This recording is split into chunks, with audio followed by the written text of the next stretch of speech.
Let's start for week one in your creative presentation class, right? For this one, we're going to mainly look on how to construct a speech, but that's not the only thing that we're going to do. We're also going to do a review of the course as well. So let's go and take a look just at our course real quick before we go into the major parts of speech. So we make sure we got no questions coming here. Come on. Sorry. It went to my other screen when I already had it open. So as we're here in creative presentation, you're used to these courses, so I'm not really going to go over this too much. Obviously, you can find the syllabus, our late work policy, everything there. What I really want to highlight for this one as we start is you need to pay attention to the discussion, this assignment 1.3, and your speeches. And if you're looking ahead, or if you notice, we no longer have quizzes in here. Yay! Right. So I know that for any of you who are returning, or if you're looking at every other class, you'd be like, oh man, quizzes and tests, we're very much a part of it. Well, for this course, we're actually taking that away. So you don't have quizzes because you want to focus on your ability to present yourself. So what I want you to do is highlight the outline. This outline is due Wednesday, okay? Outline is due Wednesday. I want to highlight that. And we're going to go in and talk more about that later, but I really need you to look at these dates because those are very important. You have an outline that is due Wednesday, your discussion board, which that means your initial post, which if you're used to this, they're usually due Wednesday night. It's actually due Thursday night instead, and then your speech. And that's going to be the same thing going forward for every single one of these. Your outlines are due that Wednesday, so I can turn around and give them to you. So if you notice, we got 4 speeches that we're going to do in week 1. We got a biographical speech, an informative speech. We have a persuasive speech, and then we also have a pitch speech. What you're going to learn here is you're going to learn how to talk about yourself, learn how to tell people about information. You're going to learn how to persuade people, and then you're going to put all that together to pitch your creative idea, meaning whatever you came here for Los Angeles Film School, that's what you're going to get to do. Pitch. You're going to learn how to kind of communicate your ideas better so you can start pitching them to people and professionals. So that's the last assignment. It's really fun for you and for me. You get to be as creative as you want. And in return, I just kind of sit there and just kind of give you critiques. And I give you just kind of, I give you critiques and I give you just some information, usually how you can modulate that pitch in order to actually send that out. Because for that one, we want that to be a real pitch, something that you're recording, something that you can actually send to people. So we're going to get more on that when we talk about week 4. So again, just to highlight, our class looks pretty simple, nothing too much, but no quizzes. Instead, we got an outline due Wednesday, initial post due Thursday, and then your speech due Sunday with your follow-ups. And we'll go to each one of those individually. So let's go back to this how to construct a speech, because as you've noticed, as we're looking at the course, before we get there, the main part, really, what we're talking about is speech and parts of speech. I'm going to go through this before I even go through your discussion because it's very important. Your discussion's even about speeches and have you ever given a speech, everything about that. So let's look about what is a speech, right? A speech very much is a conversation. And I should say that here before I go forward. A speech is a conversation. In this course, I want you to stop thinking about a speech as just, and look, I want you to see me for this, because I want you to stop thinking about speeches just as a way of like, I'm a big presenter and I'm giving you speeches. No, none of that. Let's throw that and let's take it out, throw it all away, because that's not what a speech is. A speech is a conversation that you have. Public speaking, speeches are all about, or this direct definition, is when you speak to more than one person, right? Basically, when you're speaking more than yourself. So every time you're doing a speech, right, it's like having a conversation. It's just like when you talk to someone one-on-one. So we want you to get used to this, having a very conversational style, right? So speeches are not top-down, they're conversations. And so when we're having these conversations that we are presenting, right? Because now in a speech, the only thing that's different from a conversation, except when you're just in a group, now you got to step up, be on that podium behind by yourself, or on a video find yourself.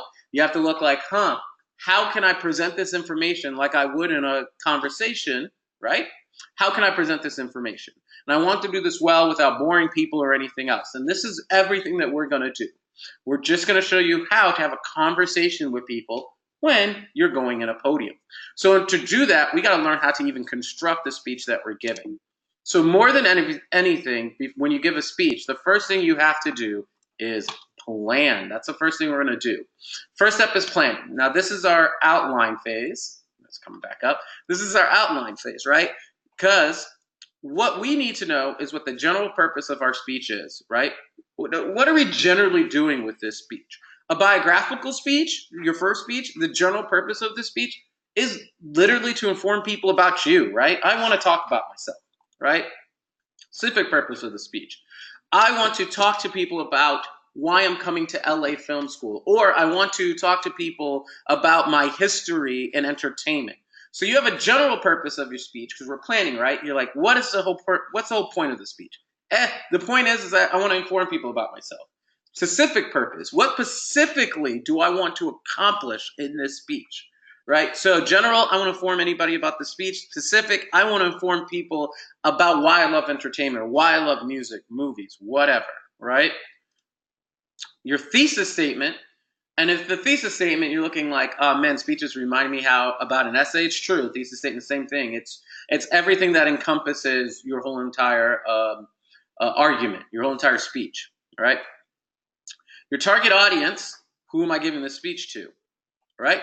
So planning is your outline phase. All of this is what you do, the general purpose, specific purpose, thesis statement, target audience. You do that whole thing before you ever write or think anything about your speech. That's literally the first steps that you do. Why am I giving this speech? What's the point of it, right? What am I trying to say? Thesis statement. What can I do to accomplish this whole entire speech? What am I trying to say? What is my thesis statement? What is my argument? And who am I speaking to? Because you know as well as I know, when you speak to someone, right? Let's say you're speaking to your friends, or you're speaking to a group of doctors, or you're speaking to a group of entertainment professionals, or a group of 5-year-olds, 10-year-olds, whatever it is. Guess what? The way you speak to them are all going to be different. You're going to put different things in, right? So this is why you do all that first before you start writing your speech, because you need to plan and know exactly what you're doing. So planning is just your outline phase. So I've been saying, oh, it's outline, outline. Let's take a look at your actual outline. And this is the outline assignment, again, which is due Wednesday night. We do this due Wednesday night, so I have a chance to look at it, give you feedback, send it back to you so you can record your speech, right? And so for an outline that we're doing, and we're going to go for our first week of the outline, and that's just an overview. This week we'll present a biographical speech, right? Sweet, that's what we're doing. So we can review the instructions for Project 1, which is a biographical speech, right? Which some of this is actually in here. I know they're going to overlap, but we can look at that too. Let's look at our instructions.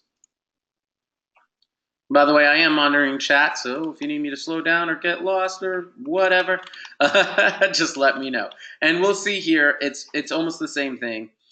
You'll deliver a 2 to 5 minute biographical speech and submit a video recording of the speech. So, and we ask you to look at the speech outline first here.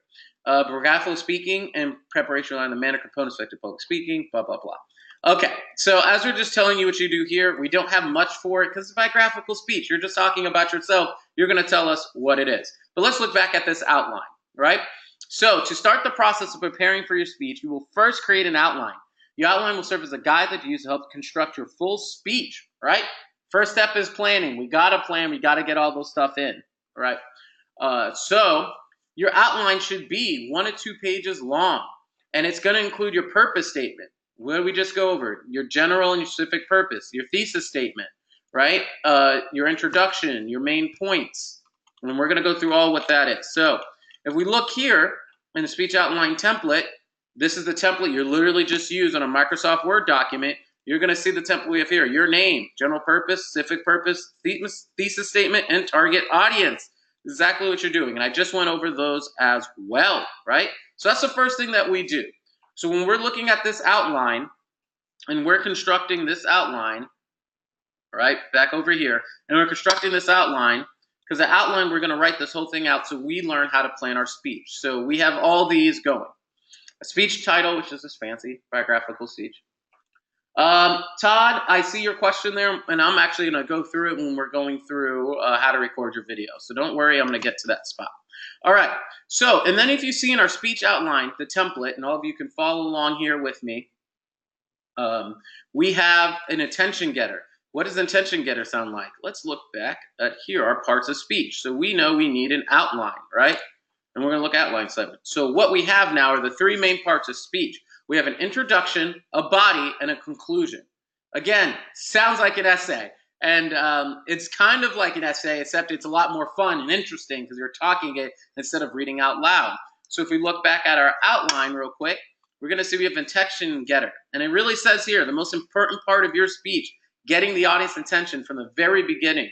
Otherwise, you're just losing your audience and not communicating your message. The opening statement of your speech must be strong and concise, right? So what is that saying right there? So let's look. It's saying introduction. Your intro needs to grab the audience's attention, right? And I rewrote that same thing there that you're going to see in the speech outline template. So this attention getter, what we need to grab your audience attention right out the gate. And I'm going to tell you this, never, ever, ever in this course, I'm going to break you of this habit. I want to break you of this habit. This habit is infuriating to me, and I'm going to tell you why. It's boring. Boring. Never start with, hello, my name is, and I'm talking about. All right, so the first part of your speech is an introduction. Introduction needs to be exciting. It needs to grab people. You want them to pay attention, and nothing is more boring than, hello, my name is, and I'm speaking about blah. We're all checking out. I'm sure if you heard a speech, you check out. Now, for your biographical speech, I know you wanna say, you can start with your name, but try to be creative as much as you can with everything in your introduction, because you're literally either gaining people or losing people in your introduction, right?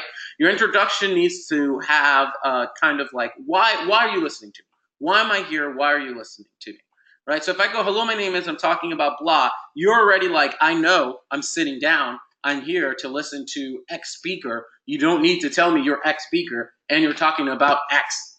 Who cares? If you have time for that, just tell me what it's about, right? So if I was doing my opening statement,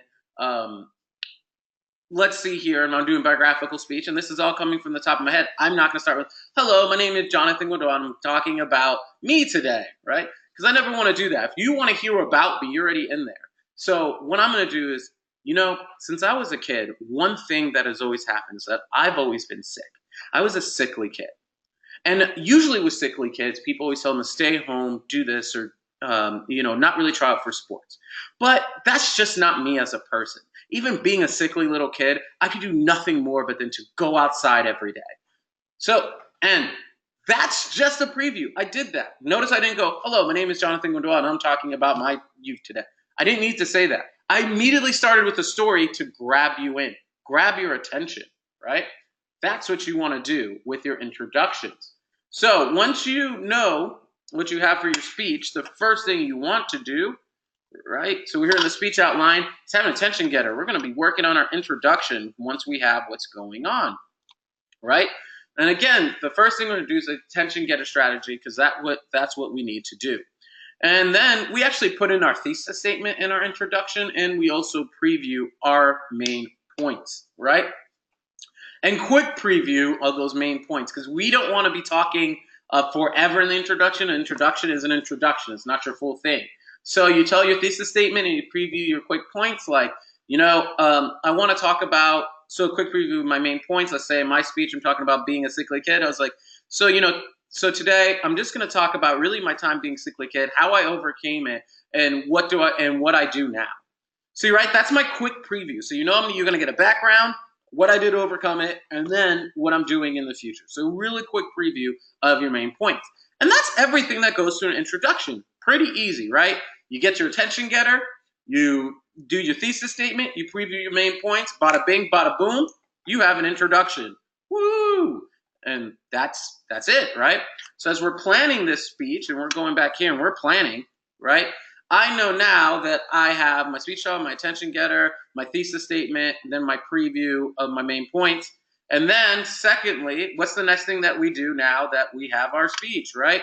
We have our introduction. What do we do next? Body. Oh yeah, the meat and potatoes of our speech, right?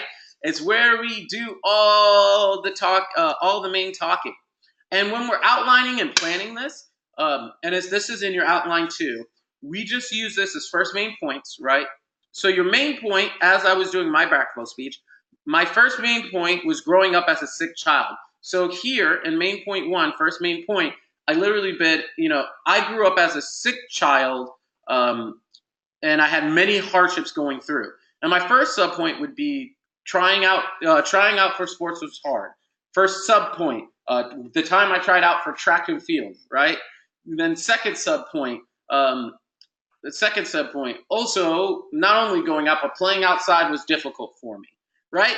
Then the first supporting points, all those points beneath are just me writing those points out that I want to talk in the speech. The reason we do this is that we can see this whole speech from first main point, second, and third. We can see this whole speech laid out and say, does this all fit? Does this go together? Should I put the being kid sick thing here first? My first subpoint's about how it's difficult to try out for sports.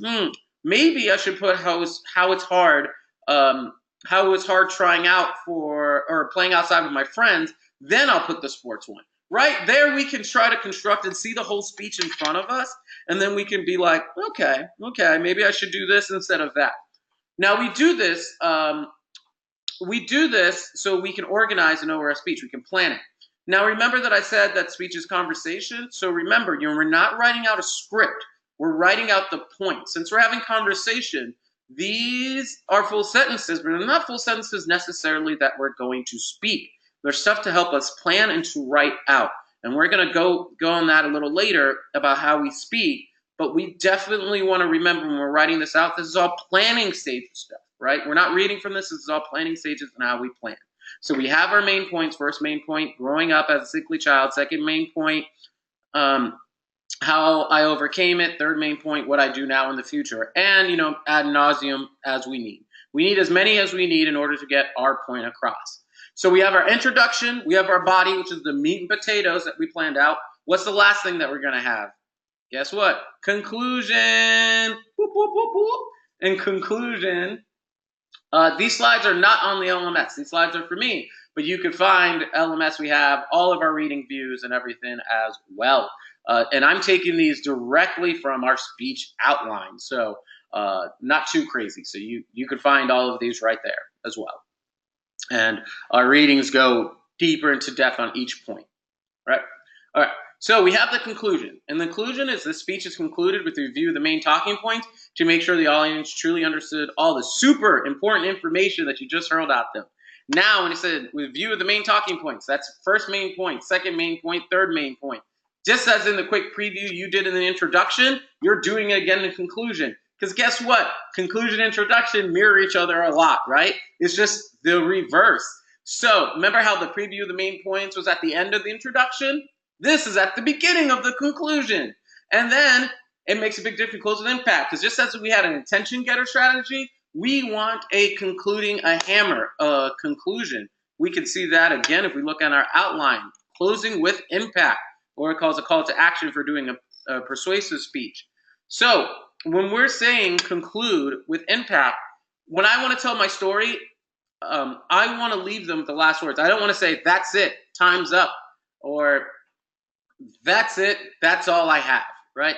Because people are going to remember the first words of your speech and the last words of your speech more than everything else. So you need a really good introduction and a really good conclusion. You want those to mirror each other. So I started off with my story of being that sickly kid. So if I want to end with a hammer, and I'd be like, and now this sickly kid is going out, shooting movies in Italy, fencing competitively, and has even broken a record in track. So just remember, being a sick kid does not exclude you from having a great life. Bam, right? So I'm going back, kind of previewing my points again, stuff that I did, and having a strategy to close that you remember that, yeah. And this is going to go back to the specific purpose of my speech and my thesis statement and what I really want to get out. And it's going to look at my attention getter strategy and my introduction and kind of put all those together to really close with impact. So We really want to make sure we close with impact, because if I just close with, oh, yep, and that's what I did as the end of my speech, okay, you're like, great, that's what he did. I don't remember and I don't care, because that's the last words you heard me. Versus what I just did right beforehand, right? Oh, remember being a sick kid. Oh, yeah, got you. Right? I'm letting you know with the points. The last word I say are very important, just as the first words you say are very important for both. So with that, we've gotten our introduction, right? We've gotten our introduction, our body, and a conclusion. Sorry, going back, right? So we got the three main parts of our speech: introduction, body, conclusion. Pretty easy, right? So in this planning phase, as we're doing in this outline, right, we got our general purposes, civic purpose, a thesis statement, our target audience. So our target audience, again, helps us decide how we're actually going to construct this speech to, because I'm instructing it to different people and doing it. I got my attention getter, credibility statement we'll go over in our next speech because this is biographical. We got our main points here, and we got our summary. That's really it, right? In our planning phase, that's what we have to do. So we do these. Now, what do we do once we write these speeches? What does everybody think that we do? So Todd asks if our target audience is demographics or description. Our target audience is just demographics. So our target audience, we would only write stuff such as target audience, my speech class. Let's say for this, my speech class. Target audience, if I'm going a presentation for a business conference, right? Target audience. Insurance salesman in the Northwest Southwest region, right? Stuff like that. So it is your demographics. It's who you're targeting this speech to, right? And that's going to change, obviously, for each speech. You change it for everyone. So what do you think? So I planned out this speech. I've done my outline. What do you think I'm doing with this now? Right? And if anybody knows, the first thing I'm going to do is I'm going to create a speech from it, right? And this is where we come in this second point. You are encouraged to add speaking notes or talking points to outline and make sure you cover all the creaking points of your speech. So what I do here is I'm going to take this outline once I have it, right? I'm going to take this outline. I'm going to create speaking notes. And speaking notes, literally, speaking notes can be anything from on Post-it notes to cue cards, whatever you have. And what I have on these speaking notes, and I'm writing it now, I'm writing one right now. So my speaking notes are something as simple as this. This says, if you can read it, sick kid, right? So my main talking point one was sick kid, or it could have been for my attention getter, whatever I have. Because what I do is I'm going to take this outline, I'm going to create speaking notes from it, and I'm going to practice and rehearse, right? That's what I'm going to do. I'm going to practice and rehearse it. And I'm only going to rehearse with speaking notes, again, not the full outline. Why do you think, right?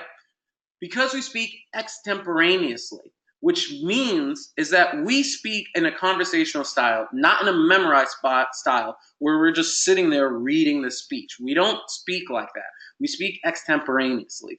We're never going to ask you to read from a script. If you read from a script, guess what happens? If you read from a script, then every word that I say has to, right? I'm looking down and I'm not looking. I can't face an eye contact. Imagine if you're having a conversation with someone and they're reading their conversation the whole time. That doesn't make sense. So we speak extemporaneously. So I take this, I organize it, I then put it on notes, right? And then I practice and I rehearse it. That's all I do. And rehearsal is key. We want to rehearse, and we want to rehearse where we have mistakes, where things go wrong. Because when you're in a speech, things are going to go wrong. You're going to make a mistake, and you're not reading a script. So sometimes you're going to lose words. You're going to drop things. Your speaking note helps you, so you can be like, sick kid. That's right, sick kid. I'm talking about the sick kid, and I rehearsed it. See, look, I just threw something. But we keep going. In a conversation, you keep going. It doesn't matter. If you memorize your speech and you mess something up, guess what happens? You don't remember, you get flubbered, you get flummoxed, and it's hard for you to catch up. With a little bit of speaking notes, you just be like, okay, I do that. If you mix up your speaking notes, you mix up any of the main points that you have, it's okay. You're the only one who knows. You can transition and keep it going. So we want you to get used to just saying the speech, rehearsing with your speaking notes. And if you need to change anything, you can go back to your outline, change things to make sure that it works, and redo it again. And you want to practice and rehearse so you kind of have it. That becomes natural, becomes second nature to you to just speak on these topics. And the great thing is when you do an outline very well, you could save it. I have outlines saved for presentations that I've done years ago. It's perfect because I just take that outline back, read over it again, rehearse it again, and it's like I have that conversation, that speech ready for me always and forever. I don't have to worry about rewriting it from scratch. Things like Google Docs make it great because I can just save them all there as well. But we rehearse and we practice and we do that, right? And so I want you to practice and rehearse just having a conversation, giving your speech. It should be very conversational style. That's why you don't go with hello, my name is, and I'm talking about this. You want to have a conversation with your audience because your audience is the star, your audience is the key, and you want to bring your audience in, and you do that by talking to them. Now, one of the things also is that you guys are going to be recording these speeches. So you're going to be recording your speech, which is really different from other speeches where you're talking one-on-one. You're still going to want to try to have a conversation. And you can see here, I'm using a lot of expressions and body movements and other things, right? I'm still having a conversation. If you see me up on a podium, I'm going to be doing the same way as if I'm just talking here to you. And I do the same if I'm talking to someone side by side to me. I want to be in that mode and that. So you can record your presentation. You can use a smartphone, a video camera, a camera on your computer. I've done different ones. You can see that I did one with my cell phone just doing that, right? I did one there for the discussions. I did that. That's fine. So one thing that we want, even if you don't have a tripod, set up your camera at a distance. I'm going to do that. You can set it up on your desk or anywhere at a distance, anything that's going to get you going.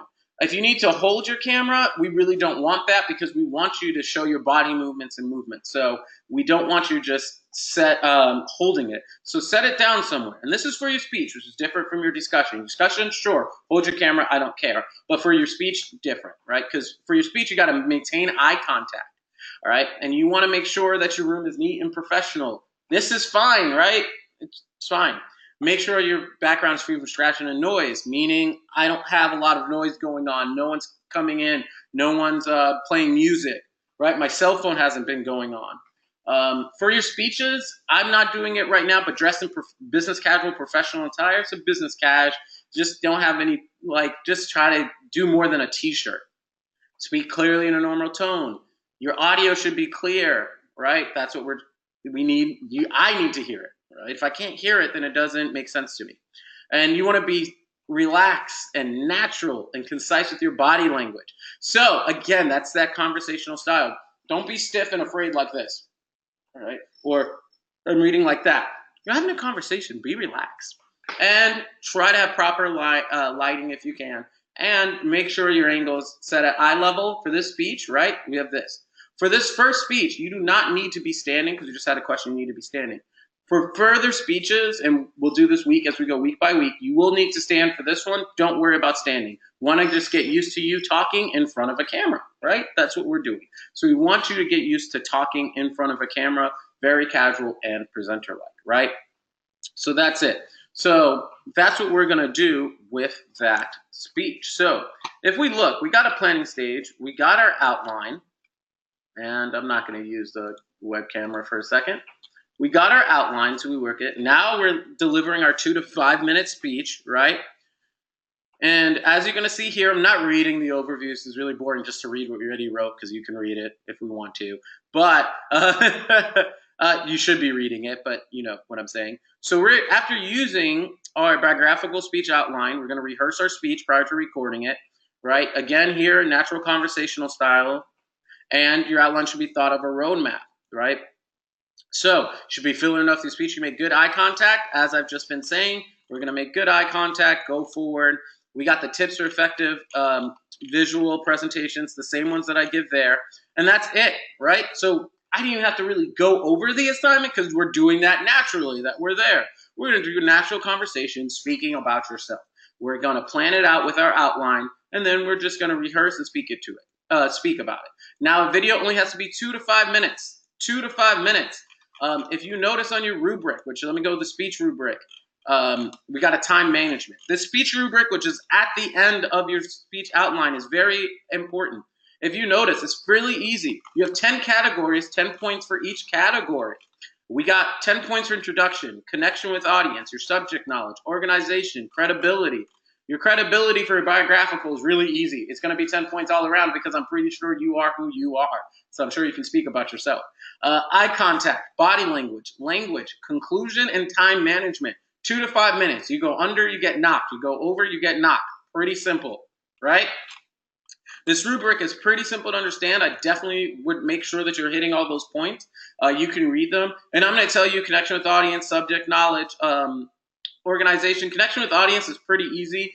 And we want to hear about yourself. So if you're just talking about something that doesn't pertain to what we're here to see, like if we're talking about yourself and we're here for a speech about yourself, and you try to connect it to us by, I don't know, talking about the moon, or you only talk about the moon, and it's weird. You're going to get off for connection with audience, subject knowledge if that's kind of what's happening there, right? So don't worry about those too much for this speech, as you're going to get 10 points on them just as long as you're staying on topic. And what's the topic? Yourself. Easy peasy, beautiful cover girl. Right, I always use jokes. Again, eye contact, body language, and language should be pretty easy. If you take our tips for our video exercise, maintain these tips, you should be good because you're going to show your body language. You're going to have eye contact. You're going to do all of those good things, right? So those are your first 2 assignments coming up, which is just your outline and then the speech itself. And as you can see for your discussion, which let's look over your discussion real quick. And as you know, you can record your discussion. I know the example is up there, but you can record your discussion instead of writing it. It is something I'm trying out for this course.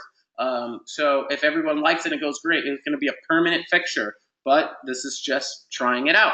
So we want to look at the TED Talk. We also want to do the readings before we do this. But again, it's just talking about, this first one's talking about public speaking, why speeches are memorable, what do you know about public speaking, have you ever had to give one?